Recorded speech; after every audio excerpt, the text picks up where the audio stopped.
This is LSAT Prep Test 132, Section 1, Passage 4. This is about Sarah Orne Jewett and whether she belongs in the same category as the domestic novelists who came before her. It's a medium difficulty passage. The trap here is that the passage opens by describing a connection that it spends the rest of its time tearing apart. And if you don't catch that turn, you're going to think the passage supports the link. Now, this is a humanities passage and it's making an argument. Recent critics have tried to group Jewett with domestic novelists. The passage says that's a bad comparison based on surface-level similarities. Now, the most important paragraph here is paragraph 2. That's where the passage shifts from describing differences to explaining why those differences exist. And the answer it lands on changes everything about how you understand Jewett's work, and I'm going to come back to that. Now, paragraph 1 is doing two things at once. It opens with the critic's claim that Jewett and the domestic novelists both wrote about women, home life, and social interactions, with men pushed to the side. Sounds like a match. But then the passage flips immediately. It says the work differs markedly,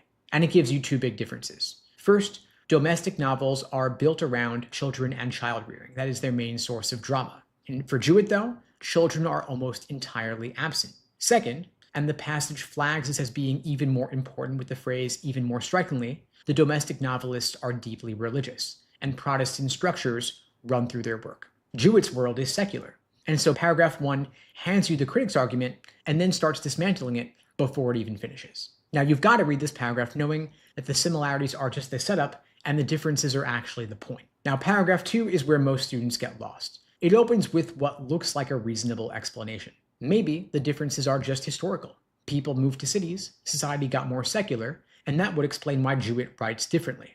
And the passage doesn't reject that. It says those factors may help to explain the differences. But then comes the pivot. You want to watch out for the word but. The passage says those historical explanations are not enough. The real issue is that these writers had completely different ideas about what fiction is for. So they go from saying maybe it's just historical context to it is actually a fundamental disagreement about the purpose of writing.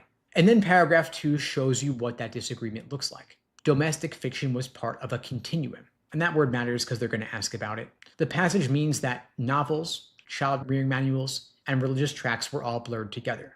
A single book could be all three at once. The goal was promoting morality and religious belief. Fiction was just a delivery system. Then, right at the end of paragraph 2, the passage introduces Jewett's side. Her writing fits the high cultural conception of fiction, meaning fiction as its own thing, with value in itself, not a tool for teaching lessons. And that contrast is the core of the entire passage. Domestic novelists used fiction to accomplish something outside of fiction. Jewett treated fiction as the destination, not the vehicle. Then paragraph 3 fills in the history of that high cultural view. It existed as early as the 1850s, but became dominant later in the century.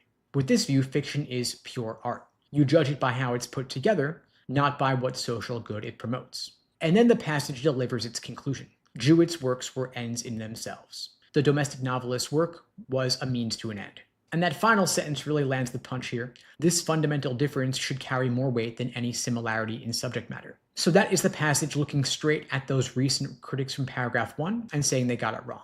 Now, the key move here is the distinction between fiction as a tool and fiction as an end. And every hard question in this passage is going to circle back to that. The LSAT writers want to know if you understand the passage isn't comparing what these writers wrote about, it's comparing why they wrote at all. Now, here is where students go wrong.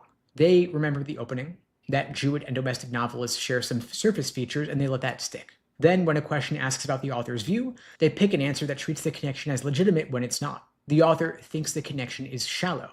So any answer that treats the similarities as meaningful or treats the comparison as valid is going to be a trap. You also want to watch out for the historical explanation in paragraph 2. The passage doesn't say that migration and secularization are wrong, it says they're not enough. So if you see a choice that says the differences are fully explained by historical change, that's wrong. The passage is careful to say those factors only help. And one more thing, by the way. The word continuum shows up, and they're going to ask what it means. Don't overthink it. The passage is saying domestic fiction wasn't treated as a separate category. It sat on a spectrum with instruction manuals and religious writing. They were all part of the same project. That's all continuum means here. Now, before you hit the questions, you want to make sure you're clear on these three things. First, can you explain the difference between what the recent critics believe and what the passage argues? Second, do you know why the passage brings up historical factors and then sets them aside? And third, can you state in one sentence what the author thinks the real difference between Jewett and the domestic novelists is.